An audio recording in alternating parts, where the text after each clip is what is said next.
नमस्कार दोस्तों, स्वागत है आपके अपने YouTube channel Aryan maths education पर। दोस्तों, हम लोग एक नए चैप्टर की शुरुआत कर रहे हैं, एक नए अध्याय की शुरुआत कर रहे हैं और उस चैप्टर का नाम है हम लोगों का आव्यूह। बहुत ही शानदार जानदार चैप्टर है हम लोगों का मैट्रिक्स है। दोस्तों, इस वीडियो में हम लोग आव्यूह का एक सामान्य परिचय क्या होता है उसके बारे में हम लोग अध्ययन करेंगे।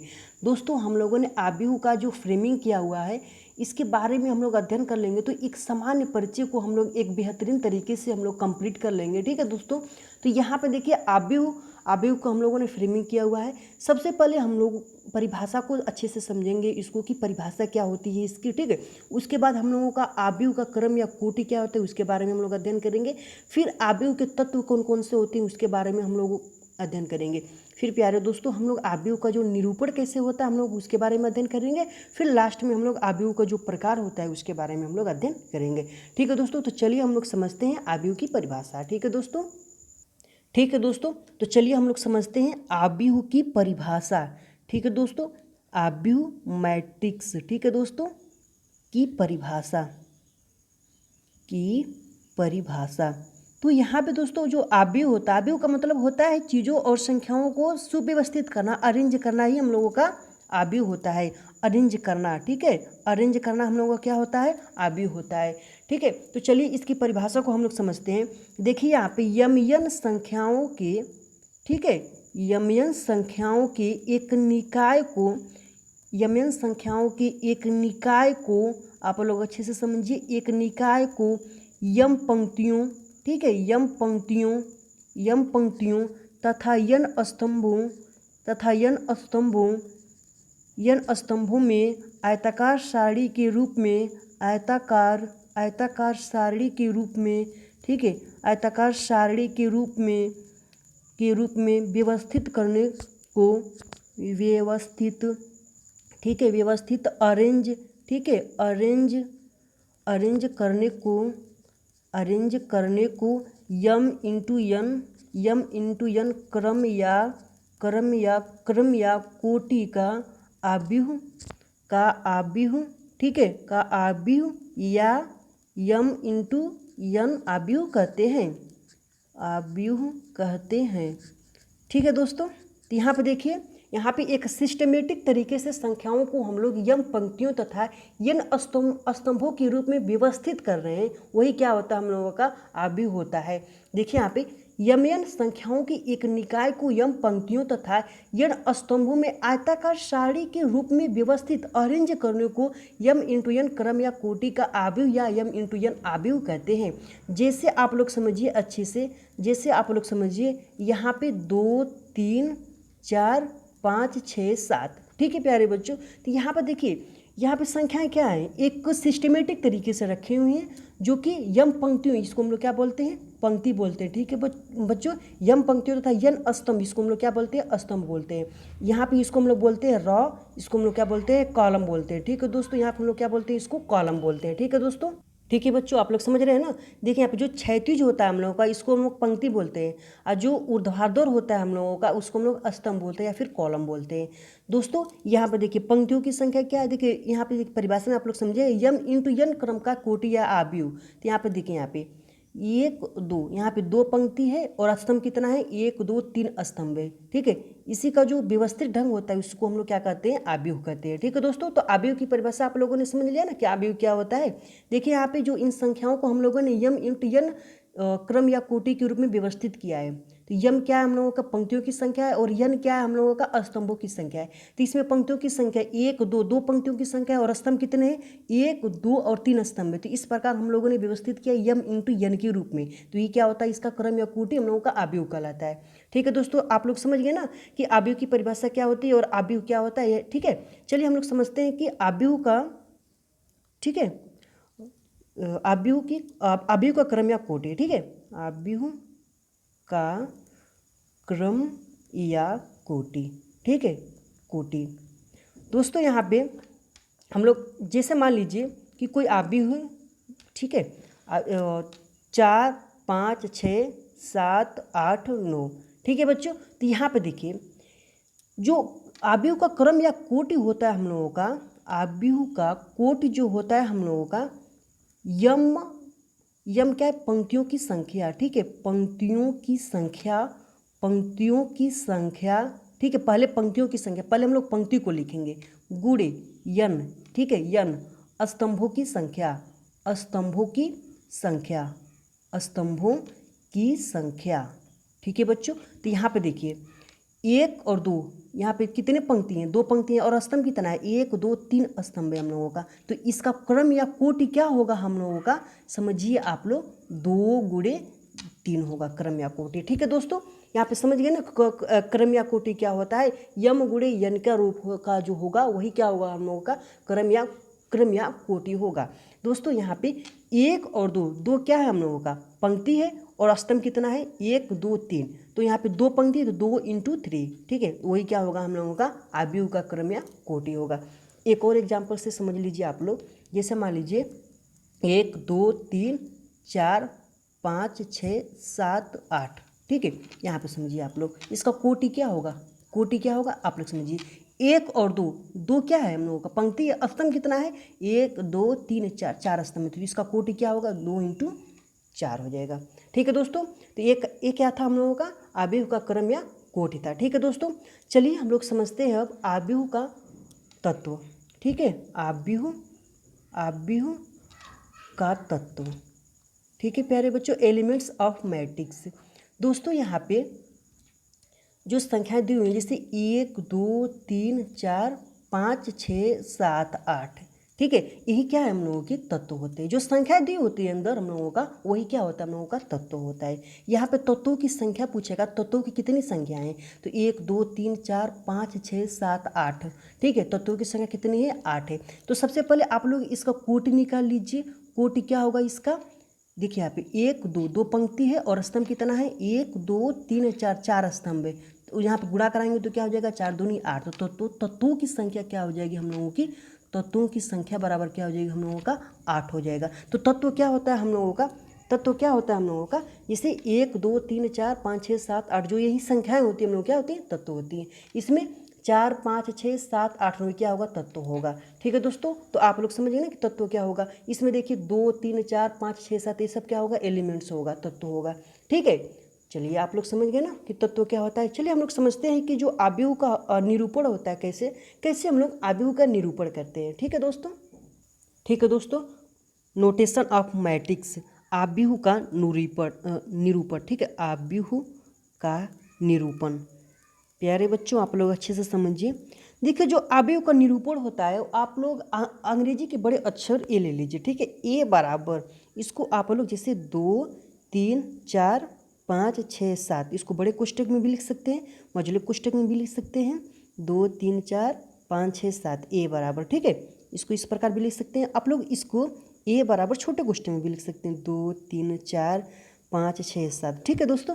तो यानी कि जो आव्यूह का निरूपण होता है, अंग्रेजी के बड़े अक्षर ए बराबर आप मान लीजिए, ठीक है, ए बराबर, फिर आप लोग बड़े कोष्टक का भी प्रयोग कर सकते हैं। यहाँ पे ये वाला कोष्टक है, फिर इसको हम लोग यहाँ पे छोटे वाले कोष्टक का भी प्रयोग कर सकते हैं, फिर इसका भी हम लोग प्रयोग कर सकते हैं, मझोले कोष्टक का भी प्रयोग कर सकते हैं, ठीक है दोस्तों। तो यहाँ पे आव्यूह का निरूपण आप लोग कई प्रकार से कर सकते हैं, ठीक है दोस्तों। तो आप लोग समझ गए ना। चलिए आगे समझते हैं हम लोग आव्यूह के प्रकार, टाइप्स ऑफ आव्यूह, आव्यूह के प्रकार, ठीक है दोस्तों, आव्यूह के प्रकार, ठीक है दोस्तों। आव्यूह का जो प्रकार होता है, टाइप्स ऑफ जो मैट्रिक्स होता है हम लोगों का, ठीक है, यहाँ पे आव्यूह के कई प्रकार हो जाते हैं। सबसे पहले हम लोग समझेंगे क्षैतिज आव्यूह। क्षैतिज आव्यूह क्या होता है प्यारे बच्चों? क्षैतिज आव्यूह उसे कहते हैं, एक पहले हम एक एग्जाम्पल्स देते हैं। जैसे मान लीजिए यहाँ पे आप लोग समझिए, जैसे 2 3 4 और 5 6 7, यहाँ पे आप लोग क्या देख रहे हैं? यहाँ पे 1 और 2, 2 पंक्ति केवल है, इसमें स्तंभ कितने हैं? 1 2 3 स्तंभ है, ठीक है दोस्तों। यहाँ पे 2 पंक्ति है, तो इसका कोटि क्या होगा आप लोग समझिए, इसका कोटि क्या होगा? 2 × 3 होगा, ठीक है दोस्तों। तो यहाँ पे आप लोग समझिए, जिस आव्यूह में पंक्तियों की संख्या स्तंभों की संख्या से कम हो तो उसे क्या कहते हैं हम लोग? क्षैतिज आव्यूह कहते हैं। क्षैतिज आव्यूह किसे कहते हैं? आसान सी परिभाषा है हम लोगों की, जिस आव्यूह में पंक्तियों की संख्या स्तंभों की संख्या से कम हो तो उसे क्या कहते हैं हम लोग, क्षैतिज आव्यूह कहते हैं। जैसे 2 3 4 5 6 7। तो इसमें देखिए 1 2 2 पंक्ति हैं और स्तंभ कितना है, 1 2 3 3 स्तंभ है, यानी कि पंक्तियों की संख्या स्तंभों की संख्या से कम है। ठीक है दोस्तों, अगला है हम लोगों का ऊर्ध्वाधर आव्यूह। ठीक है, ऊर्ध्वाधर आव्यूह, ऊर्ध्वाधर आव्यूह। तो प्यारे बच्चों, क्षैतिज आव्यूह का उल्टा कर दीजिए। ठीक है, जैसे मान लीजिए 2 3 4 5 6 7। ठीक है, यानी कि इसका क्रम क्या होगा हम लोगों का, इसका क्रम या कोटि क्या होगा हम लोगों का, पहले इसको आप लोग अच्छे से समझ लीजिए। देखिए यहाँ पे 1 2 3 पंक्ति है तो 3 गुणे 2 स्तंभ है तो 2। ठीक है दोस्तों, तो जिस आव्यूह में, ठीक है दोस्तों, जिस आव्यूह में पंक्तियों की संख्या स्तंभों की संख्या से अधिक हो तो उसे हम लोग क्या कहते हैं, ऊर्ध्वाधर आव्यूह कहते हैं। जिस आव्यूह में पंक्तियों की संख्या स्तंभों की संख्या से अधिक हो तो उसे हम लोग क्या कहते हैं, ऊर्ध्वाधर आव्यूह कहते हैं। यहाँ पे देखिए 1 2 3 3 पंक्ति है दोस्तों, और यहाँ पे कितने स्तंभ है, 1 और 2 स्तंभ है। यहाँ पे स्तंभों की संख्या पंक्तियों की संख्या से कम है, तो इस प्रकार के आव्यूह को हम लोग बोलेंगे ऊर्ध्वाधर आव्यूह। ठीक है दोस्तों, आप लोग समझ रहे हैं ना। ठीक है, चलिए आगे हम लोग समझते हैं वर्ग आव्यूह, वर्ग आव्यूह, वर्ग आव्यूह। ठीक है, वर्ग आव्यूह। दोस्तों यहाँ पे आप लोग समझिए कि वर्ग आव्यूह क्या होता है। वर्ग आव्यूह मतलब होता है कि जिस आव्यूह में पंक्तियों और स्तंभों की संख्या बराबर हो, जिस आव्यूह में पंक्तियों और स्तंभों की संख्या बराबर हो तो इसको हम लोग क्या कहते हैं, वर्ग आव्यूह कहते हैं। देखिए यहाँ पे इसका कोटि क्या होगा, आप लोग कोटि से ही समझ लेंगे कि कितने पंक्ति हैं और कितने स्तंभ हैं। ठीक है, तो यहाँ पे देखिए 1 और 2, 2 पंक्ति है और कितने स्तंभ है, 1 2 2 स्तंभ है। तो यहाँ पे पंक्तियों और स्तंभों की संख्या क्या है, बराबर है, तो इसको हम लोग क्या बोलेंगे, वर्ग आव्यूह कहते हैं। एक और उदाहरण आप लोग समझ लीजिए, जैसे मान लीजिए कि 1 2 3 फिर 5 6 7 8 9 4। ठीक है दोस्तों, तो यहाँ पे इसका कोटि क्या हो जाएगा, आप लोग कोटि से समझ लीजिए कि यहाँ पे देखिए 1 2 3 3 पंक्ति है और स्तंभ कितने हैं, 1 2 3 स्तंभ है, तो इसका कोटि क्या होगा, 3 × 3 होगा। इसका मतलब क्या होगा कि इसमें पंक्तियों की जो संख्या है वह क्या है, स्तंभों की संख्या के बराबर है। तो इस प्रकार के हम लोगों को जो आव्यूह होगा, इस प्रकार के आव्यूह को हम लोग वर्ग आव्यूह या फिर स्क्वायर मैट्रिक्स कहते हैं। ठीक है दोस्तों, आप लोग समझ गए ना अच्छे से कि वर्ग आव्यूह क्या होता है। जिस आव्यूह में पंक्तियों और स्तंभों की संख्या दोनों बराबर होती है, जो कोटि होता है, कोटि क्या होगा हम लोगों का, बराबर होगा, तो वह क्या होगा, हम लोगों का वर्ग आव्यूह कहलाता है।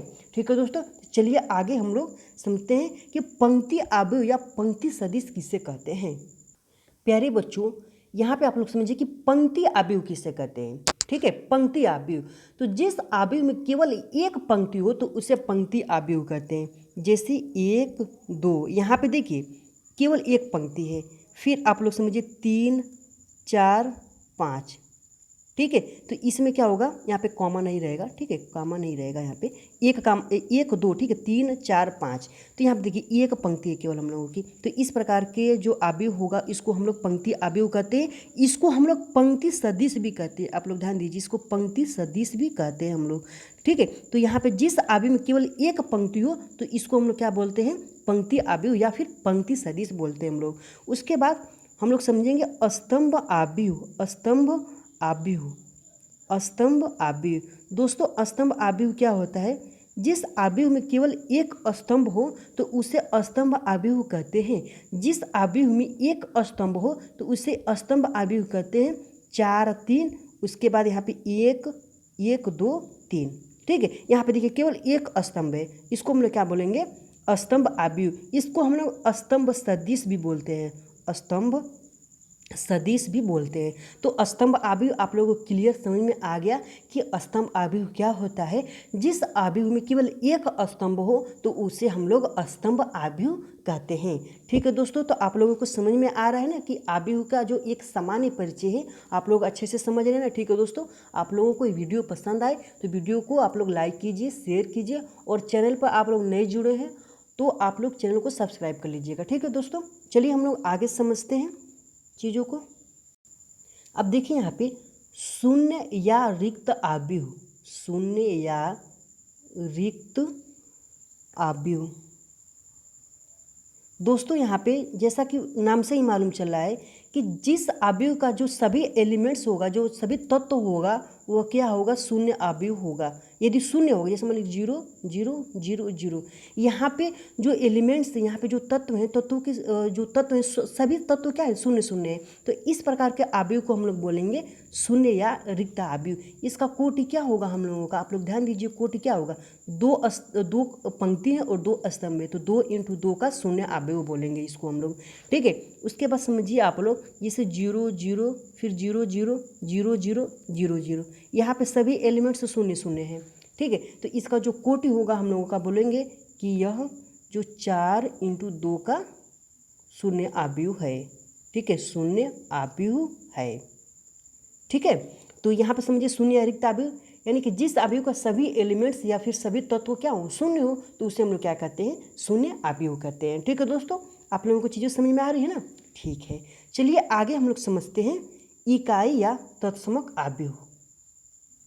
ठीक है फ्रेंड्स, आप लोग समझिए, इकाई या तत्समक आव्यूह कहते हैं जिस आव्यूह का अग्र विकर्ण या मुख्य विकर्ण एक हो, तो उसे हम लोग क्या कहते हैं, इकाई या तत्समक आव्यूह। जैसे 1 फिर 0 0 फिर 0 1 0, ठीक है, उसके बाद 0 0 1। यहाँ पे देखिए जो इसका मुख्य विकर्ण क्या है, 1 1 है, तो इसको हम लोग क्या बोलेंगे, इकाई या तत्समक आव्यूह कहते हैं। और यहाँ पे शेष एलिमेंट्स क्या होना चाहिए, शून्य होना चाहिए। ठीक है, यहाँ पे शेष एलिमेंट्स क्या होना चाहिए, शून्य आना चाहिए। और जो मुख्य विकर्ण है या फिर अग्र विकर्ण है, इसका जो वैल्यू होगा वह क्या होगा, हम लोगों का 1 होगा, तो इसको हम लोग इकाई या तत्समक आव्यूह कहते हैं। समझ गए आप लोग ना कि इकाई या तत्समक आव्यूह क्या होता है। ठीक है दोस्तों आप लोग समझिए, जो 8वां नंबर का आव्यूह है विकर्ण आव्यूह। विकर्ण आव्यूह क्या होता है कि जिस वर्ग आव्यूह का जो हम लोगों का, यहाँ पे समझिए अभी 0 2 0 0 फिर 0 2, यहाँ पे देखिए जो आव्यूह है इसमें सभी तत्व क्या है हम लोगों का, यहाँ पे जो मुख्य विकर्ण है उसका मुख्य विकर्ण के केवल तत्व हैं, बाकी सभी तत्व शून्य हो, तो इसको हम लोग विकर्ण आव्यूह कहते हैं। इस प्रकार भी समझिए हम लोगों का। ठीक है, यहाँ पे आप लोग समझिए, इसको भी हम लोग क्या बोलेंगे, विकर्ण आव्यूह बोलेंगे। यानी कि जो यहाँ पे देखिए जब 1 1 रहेगा तो इसको हम लोग इकाई या तत्समक आव्यूह कहेंगे। लेकिन 1 के अलावा कोई संख्या हो, ठीक है, या इसका जो मुख्य विकर्ण होगा हम लोगों का क्या होगा, कोई संख्या हो, शून्य के अलावा कोई संख्या हो, तो इसको हम लोग क्या बोलेंगे, विकर्ण आव्यूह कहते हैं। जैसे 4 और 0 0 2, यहाँ देखिए 4 और 2 कोई संख्या है और शेष एलिमेंट्स क्या है, शून्य है। इसमें 1 1 फिर शेष एलिमेंट्स क्या है, शून्य है, तो इसको हम लोग बोलेंगे विकर्ण आव्यूह। ठीक है दोस्तों। ठीक है बच्चों, अदिश आव्यूह किसे कहते हैं, जिस वर्ग आव्यूह के मुख्य विकर्णों के सभी तत्व शून्य हो, ठीक है, सभी तत्व बराबर तथा शेष तत्व शून्य हो, तो उसे अदिश आव्यूह कहते हैं। जिस वर्ग आव्यूह के मुख्य विकर्ण के सभी तत्व बराबर शेष तत्व शून्य हो, तो उसे क्या कहते हैं हम लोग, अदिश आव्यूह कहते हैं। जैसे मान लीजिए कि यहाँ पे अदिश वर्ग आव्यूह होना चाहिए, यानी कि पंक्तियों और स्तंभों की संख्या हमें बराबर आना चाहिए। ठीक है दोस्तों, तो यहाँ पे समझिए, जैसे मान लीजिए कि 4 0 फिर 0 4, यहाँ पे समझिए आप लोग जो मुख्य विकर्ण के तत्व हैं वो समान है और शेष सभी तत्व क्या है, शून्य। तो इस प्रकार के एलिमेंट्स को हम, इस प्रकार के आव्यूह को हम लोग अदिश आव्यूह कहते हैं। जैसे मान लीजिए k 0 0 फिर 0 k 0 0 0 k, यहाँ पे वर्ग आव्यूह है ना, पंक्ति और स्तंभों की संख्या बराबर है और जो मुख्य विकर्ण है हम लोगों का वो क्या है, समान है। तो इस प्रकार हम लोगों का अदिश आव्यूह होता है। ठीक है दोस्तों, तो ये था हम लोगों का आव्यूह का एक सामान्य परिचय। ठीक है, आव्यूह के सामान्य परिचय में हम लोगों ने आव्यूह की परिभाषा को समझा, आव्यूह का जो क्रम या कोटि क्या होती है उसके बारे में हम लोगों ने अध्ययन किया, आव्यूह के तत्व क्या होते हैं उसके बारे में हम लोगों ने अध्ययन किया। ठीक है दोस्तों, आव्यूह का जो निरूपण कैसे होता है उसके बारे में हम लोगों ने अध्ययन किया, और आव्यूह के प्रकार कितने होते हैं या फिर जो प्रकार होता है उसके बारे में हम लोगों ने अध्ययन किया। ठीक है दोस्तों, और नेक्स्ट वीडियो में हम लोग कुछ और बेसिक चीज़ों के बारे में अध्ययन करेंगे जो एग्जाम्पल्स के साथ आएगा। ठीक है दोस्तों, आप लोगों को वीडियो पसंद आए तो वीडियो को लाइक कीजिए, ज़्यादा से ज़्यादा शेयर कीजिए, और आप लोग चैनल को अभी सब्सक्राइब नहीं किए तो आप लोग चैनल को सब्सक्राइब कर लीजिए। ठीक है दोस्तों, मिलते हैं हम लोग नेक्स्ट वीडियो में। ठीक है दोस्तों, धन्यवाद दोस्तों।